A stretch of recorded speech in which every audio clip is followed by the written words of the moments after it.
Hi, I'm Dr. Michael Simanga, and I'm visiting today with the International Human Trafficking Institute, a program of the National Center for Civil and Human Rights in Atlanta, Georgia. And I'm here to talk about the human imagination and how it plays a role in our ability to transform society, to transform the world that we live in. Essentially, all human stories are the same. There are two things that we know right off the bat. We know that we all are going to be born and we all are going to die.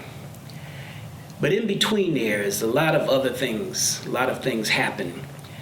But that's the context of our lives.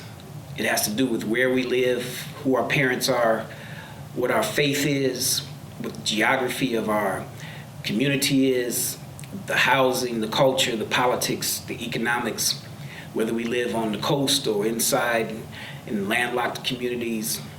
All of these things shape the context of our lives, but essentially as human beings, we are the same. And it's those stories that help us to understand each other, and also that brings the kind of necessary diversity to the human story, the story of the human family. And the greatest part of us as human beings, as a species, is our ability to imagine, because out of our imagination we create. As an example, for thousands and thousands of years, human beings looked up into the sky, hopeful that we could fly one day.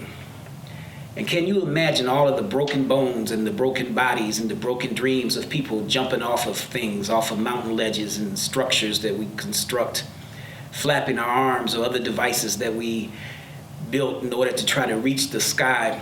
Because what we saw in the sky was a bird, many of them moving back and forth across this planet, flapping their wings, gliding on the currents of the air.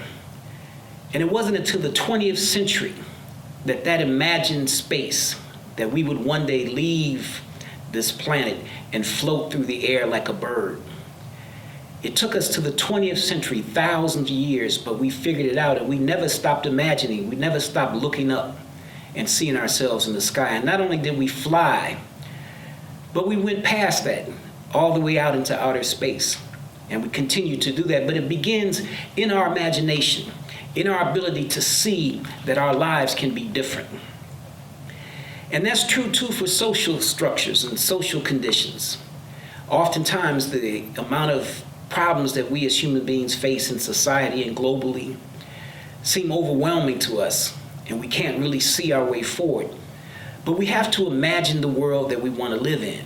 We have to imagine that we can make these changes. We have to see what is possible in order to then build the necessary structures that will help us get there.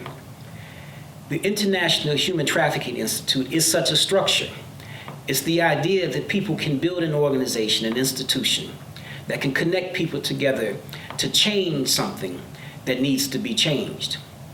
We have the capacity to see a world where people are not trafficked. We have a capacity to see a world where people are not poor and without the resources that they need. But we first must imagine that world. But it cuts two ways, because people can also imagine the horrible things about us, just as they can imagine the great things about us. We have to think about the fact that when people create structures of oppression and exploitation, networks of human trafficking and other forms of oppression of people, that they imagine that too. That is the horrible part of our imagination, and human beings are capable of both.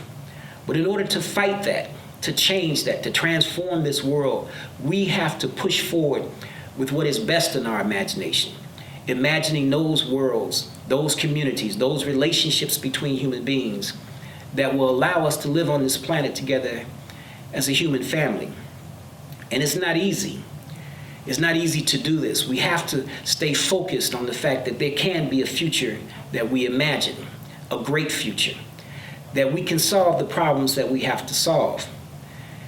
And because they're so big sometimes and there's so many parts to them, we retreat and we let our imagination kind of wane. But there's an African proverb that asks the question, how do you eat an elephant? It's a very simple answer, one bite at a time.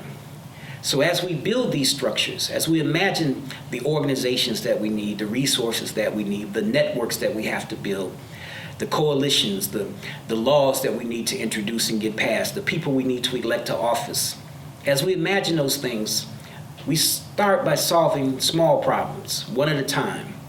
We start by talking to one person, two people, three people. We build an institution like the International Human Trafficking Institute as a small structure first, but then it begins to build larger and larger reach and larger capacity. And the more we do this, staying focused on our imagination, very much the way that people have done throughout history in this country. In the United States, we've had tremendous social movements that have taken decades sometimes to transform those oppressive structures or exclusionary structures that exist.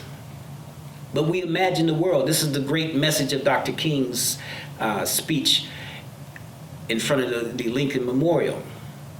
Dreaming of a world, imagining a world that's different than the one that we live in. And so, as we go forward with our work, as we look to build a society where people are free from being kidnapped and forced into forced labor or the sex trade, people who are held against their will, that we can imagine a world where slavery does not exist. And we can do the work to make that happen, but we have to make sure that our imagination stays fresh and that we continue to believe in what we see. Because just like the idea that one day we would fly, one day there will be a world where people are not enslaved and are not trafficked. Thank you.